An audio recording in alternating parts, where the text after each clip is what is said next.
Joachim, welcome. Joachim. Yeah, thank you, thank you. Hello. Bye, Joachim. Hi. Anirudh. Hello. Nice to meet Thank you you. very much. Greetings Joachim, greetings Good to night, Joachim India. from. Greetings to India. Thank you, Matt. and I Bye. introduce you our new president, Angela Cozza. Welcome, Joachim. Nice to meet you. I look forward to your presentation and I'm sure it will be very, very interesting for us. Thank you. Welcome. Thank you very much. Your research on consciousness is very important, not only for SIPMU, and you know, we are recording this webinar because we will translate it in Italian Yeah, to share with all the colleagues yeah, your very important work. that's a good idea. I do my very best. I'm You sure, will do, I yeah. know. Joachim, do you want to try to share Yeah, your slide? yeah, I can share them. I'm so curious to understand what is the 0-point field. I Important have concept my in physics. spiritual idea Yeah. about the connection between physics and spirituality. Anirudh, the same is also in Hindu philosophy. Sure. I think it's common to all religions. But it's speculative, Paola. It's still not scientifically proven, God, or Yes. whatever. So I'd rather stick to, I'd like to stick today to the physics and to the understanding of the brain. So that's science, but the metaphysical level is, well, I touch it, but not too much. I know you and I know your thoughts. But you know that by clinical hypnosis, we can go through spirituality and touch it. Yeah, I agree. So we are anticipating the science of the future, maybe. Yeah. Mhm. Joachim is anticipating the science of course. the future. Yes. Yeah, I think that it will play a dominant role in the 21st century. Actually, we are just beginning to understand what consciousness actually means and how we approach it. So, yeah, I think we are in the in the childhood, so to speak, in the childhood, in the early steps of this research topic, and are just starting to really bring together the conceptual resources to understand consciousness. Yes. Very interesting. So what is our brain? Is just a sort of computer that could read that 0-point field? Connects to the field. Yeah. Connects. Okay. That's the basic. That's the basic idea behind it. And I try to show this evening that there is a lot of scientific evidence that this is the case. And what do you think about artificial intelligence? Is it able to connect to the 0-point field too? Yeah, in principle, yes. So present day computing devices and present day AI does not connect, but in future, once we have fully understood the connection and the coupling mechanism, it will, I think, be very likely to copy the mechanism and bring it to an artificial system. So that's, Wow. I think that's will be possible. Yeah. It will be a very expanded consciousness of, yeah. depending on the interface. I mean, we have in this picture some kind of interface to the field, and now it depends, of course, on the interface that we give to this artificial creature. Yeah.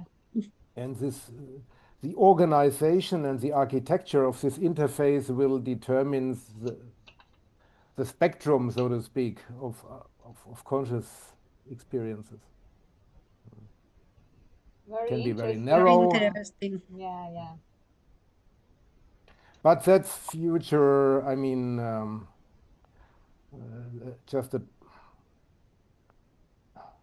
outlook. You will see I touch this topic also in my talk, but not in depth. I just want to concentrate on what we know about the brain. It is very interesting, your work, Joachim. Do you have any idea about the starting, the start point of the 0-point field? What do you mean by start point? Yeah. Part of the construction plan of the universe. Oh. I mean, that's a big question now. Yeah. Why this field? It's Yeah, there. So the yeah. answer is, it's in my understanding, at least at the same level as energy. You can ask the big question: why is there anything rather than nothing? Why is there anything at all? Why is there energy in the universe? And I think we are touching here the same level of metaphysical final question. Why is this field, why does a field exist at all? But I cannot answer this question.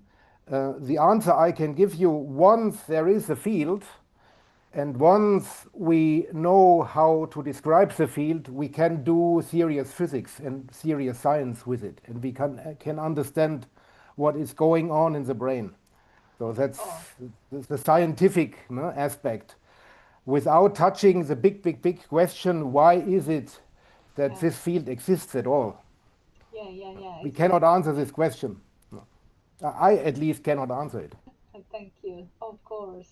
We have also friends from Ukraine. Oh. Welcome in. Welcome in and welcome Marina from Ukraine. Welcome. Hi, good evening. Good evening. Hi. Even if I know your job, Joachim, every time I think is always much more interesting. Yeah, it's Because growing, of course. Yeah. yes, every time I can understand more. Okay. I think that we can start. I can introduce you. Yes. I am very happy this evening to introduce you Dr. Joachim Keppler. He is a physicist specializing in quantum field theory, and he is a research director at the DIWISS Department of Consciousness Research in Germany.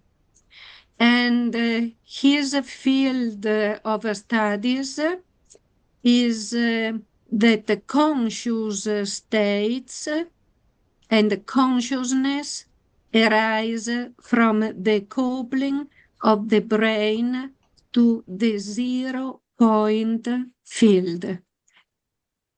Thank you so much, Dr. Keppler, to participate to our SIPMU webinar. Thank you. Okay, thank you very much for the introduction. Good evening. My name is Joachim Keppler, representing the DIWISS Research Institute, and it's a pleasure for me to give a presentation to this group.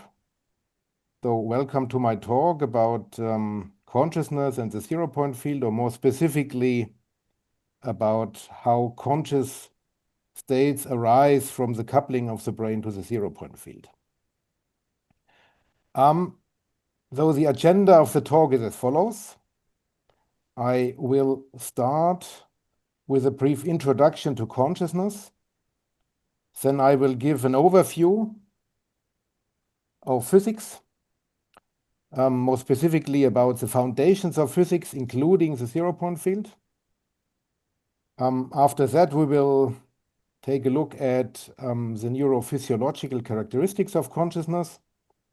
Then I come to the core of my presentation. I will present a model, my model, that sheds new light on the fundamental principle behind conscious processes.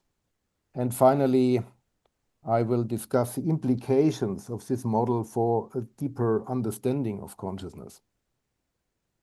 So this is a program. So let's start with a brief introduction to consciousness.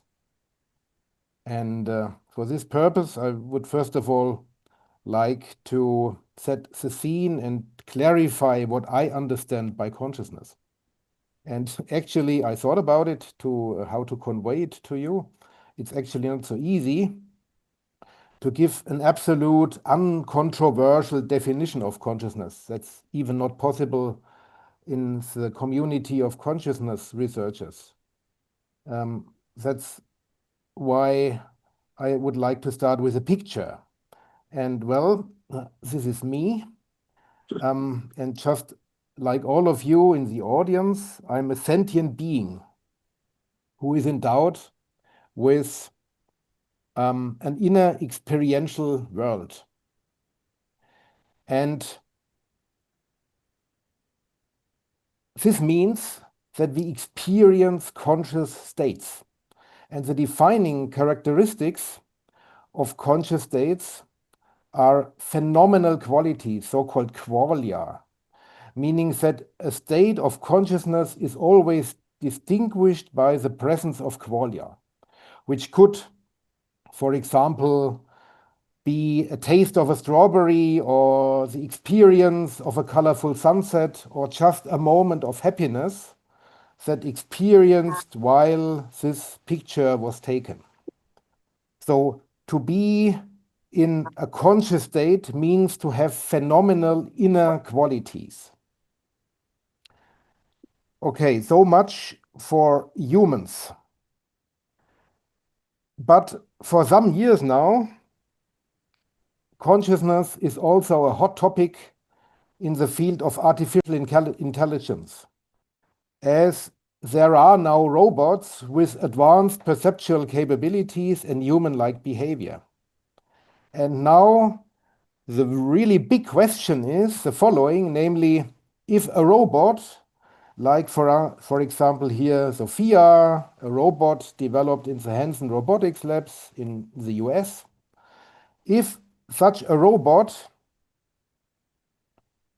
looks happy and talks about happiness, what it really does here in a scene, you could watch a movie about this robot looking happy and talking about happiness. The big question is, does this robot really have a moment of happiness? Are we really dealing here with a sentient being that enjoys moments of happiness? And surprisingly, we cannot answer this question with absolute certainty at the moment. And this is because we still know too little about consciousness. So there is this big question, is this robot really conscious? You may infer this from asking the robot. You may derive this from looking at the gestures and the face of the robot, but that would never give you a reliable answer. And to reach a state of certainty, to really assess whether a robot is conscious or not, we need, and that's now the crucial and the critical point, we need to understand the mechanism behind conscious systems. So as long, that's the message here, as long as we do not understand how a conscious system really works, we cannot reliably assess whether this robot is conscious or not. And this is now the big journey I would like to go along with you. So let's embark on such a journey that aims to unveil the fundamental principle behind conscious processes.